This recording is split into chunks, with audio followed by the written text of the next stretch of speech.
Hello, everyone. This is Lynn Sugiyama speaking on behalf of the Arizona Buddhist Temple here in Phoenix, Arizona. I'd like to begin my Dharma talk with a reading from the Jodo Wasan. This is the Hymns of the Pure Land, written by Shinran Shonin, who is the teacher and founder of our tradition of Shin Buddhism. So please listen. Shinjin, or true and trusting, is the inconceivable working of the power of the vow. It is none other than the mind aspiring for great enlightenment. The evil spirits that abound heaven and earth all hold in awe the person who attains it. Please join Gasho. Namo Amida Butsu, Namo Amida Butsu, Namo Amida Butsu. Good morning, everyone. I want to thank all of you for watching us on the Arizona Buddhist Temple Facebook webpage and also on the YouTube channel Dharma in the Desert. I know that Michael Sensei, Von Sensei, and I, we truly appreciate that you're able to watch us on Facebook and YouTube, and I hope that through our Dharma talks that you learn something about the Buddhist teachings. You know, last week was the Arizona Matsuri Festival, and we usually hold this as a live event every year in February, but unfortunately, due to the virus, we were not able to hold it. And so this is, last weekend was a virtual event, and so I know that on the YouTube channel, Arizona Matsuri Festival, they had several videos that had things on Japanese culture and Japanese classical dancing. So I hope you're able to look at the videos and enjoy them.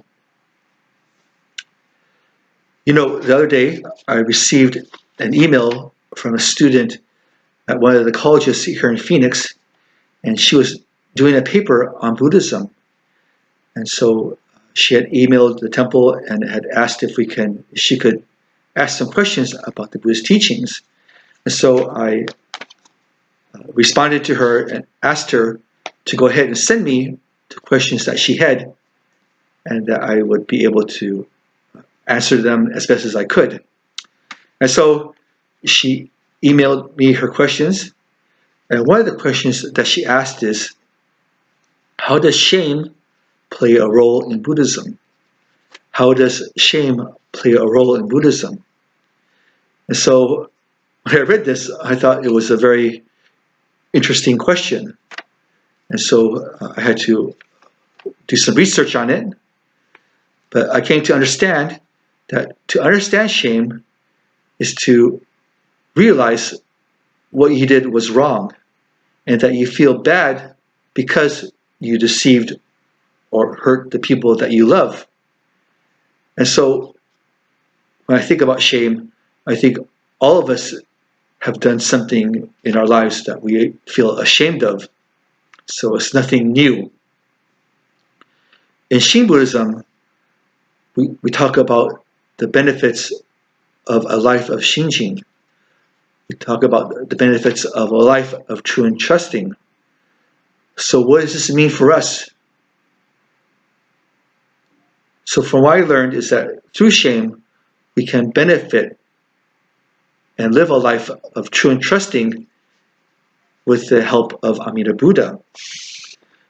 And so in studying this, I am reminded of one of my professors at the Institute of Buddhist Studies in Berkeley, California. And I remember he talked about this benefit of a life of true and trusting. And I remember he taught us that he thought that shame can be one of those benefits that we have in this life of true and trusting. So it doesn't mean feeling shame for family and friends. It means feeling ashamed of ourselves. It means to feel ashamed for the wrong, for the hurt we cause to other people that we love. So I remember my professor, he told us the story about a single mother and her mentally handicapped son.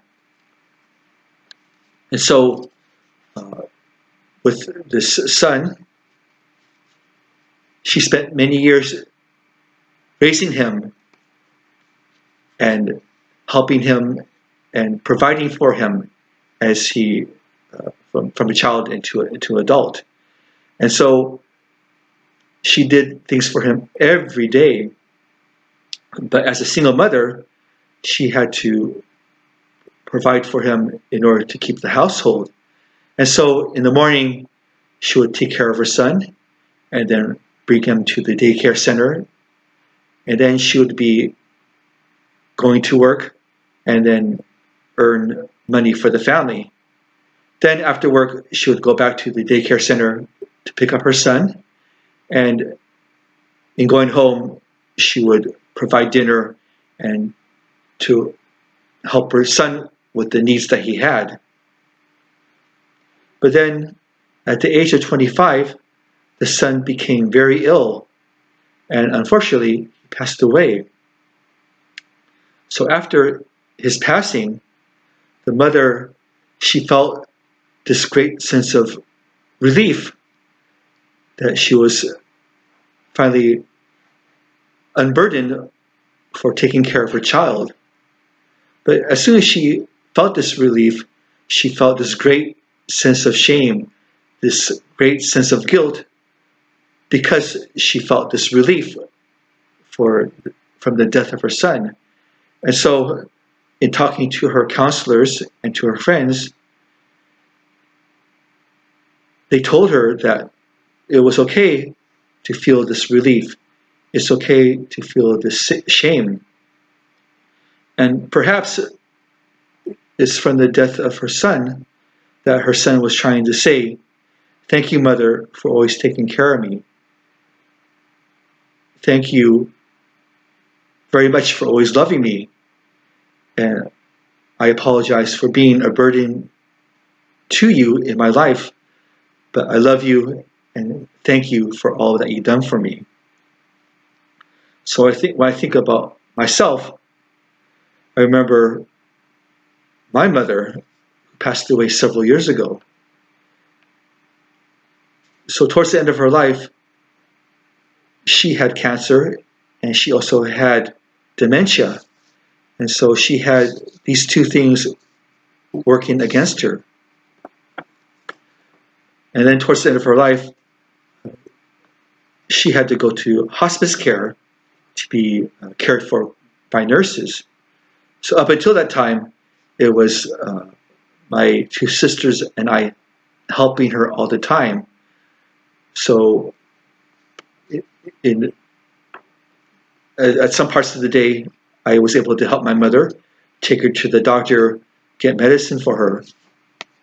But as my two sisters, they helped her in the mornings and in the evenings, taking care of her and taking care of her needs. And so I know that this was very exhausting and very trying for us to take care of her. And so for me, it was a relief that we were able to bring my mother to hospice care in order to get some relief in taking care of her, especially towards the end of her life. And so when that happened, when I felt that relief, I felt a great sense of shame, a great sense of guilt that in feeling that relief for my mother. But in doing so, I realized that I loved my mother and I did not want her to pass away. So from these two stories, I learned that it is from that shame, that feeling of guilt, that I wonder about the feelings I had. And so I realized that this feeling of shame should not be considered a negative feeling. Rather, it is a feeling that we realize that we did something wrong, something morally wrong and something ethically incorrect. But on a deeper level, I think it's good that we feel this sense of shame because we feel bad when we deceive and hurt the people that we love the most. We still have this moral compass to feel that shame. So it makes us aware of how ignorant a person we are to deceive and hurt people. So this feeling of shame can be the path that we use to transcend ourselves to realize this life of Shinjin, this life of true and trusting. And it is because we come to understand our ignorance that we feel shame, and it opens our heart and minds to accept the wisdom and compassion of the Amida Buddha. So when we entrust ourselves to the Amida Buddha, we become aware of our delusions and deceits. And it is this mind of true and trusting that we realize our ignorant selves, and we are able to transcend to the life of awakening, to a life of enlightenment. So this is the benefit I receive from the Amida Buddha. And the shame I feel is because I realize how selfish and that I did not want to be burdened by my mother's health. But the shame also makes me realize how helpless I am and that I must rely on Amida Buddha for my spiritual salvation. And this is why this leads me to say Namo Amida Butsu. I take refuge in Amida Buddha. So in my earlier reading, I talked about the Wasan, the hymn of the Pure Land, and it discusses this meaning of Shinjin, this meaning of true and trusting, is Amida Buddha's promise that we can attain the mind aspiring for great enlightenment, and that we have these, what I call, 3 realizations in life.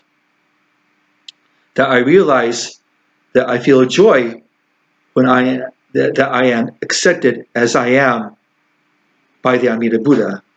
I am accepted as this foolish being.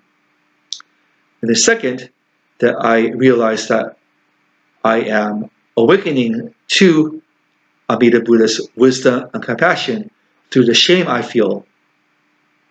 And the third thing I realize is that to live this life of true and trusting is to completely entrust in Amida's vow for all of us.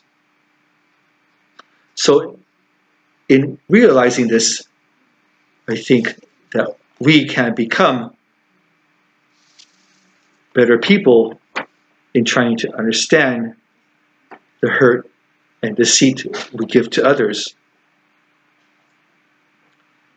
So through this sense of shame, I feel that we can better accept the Amida Buddha in our lives. And through this benefit, this becomes wonderful news for all of us who are ignorant and who are full of deceit and blind passions. We are saved just as we are, and we all go to the Pure Land. And so let us learn from our shame and through our deceit to become better people and to become aware and accept the wisdom and compassion of the Amida Buddha. And when we realize this, we help ourselves and we can help others on the same path to the Amida Buddha. So I find all of this to be the benefit we are given through our understanding of Shin Buddhism. So I want to thank all of you for listening. Please be safe, and I hope that we can all meet again one day at the Buddhist temple. In closing, I'd like to again read from the writing of Shinan Shonin. This is the hymn of the Pure Land. Shinjin, or true and trusting, is the inconceivable working of the power of the vow. It is none other than the mind aspiring for great enlightenment. The evil spirits abound in heaven and earth. All hold in awe the person who attains it. Please join me in Gasho. Namo Amida Butsu. Namo Amida Butsu. Namo Amida Butsu. Thank you for listening. Please have a good day.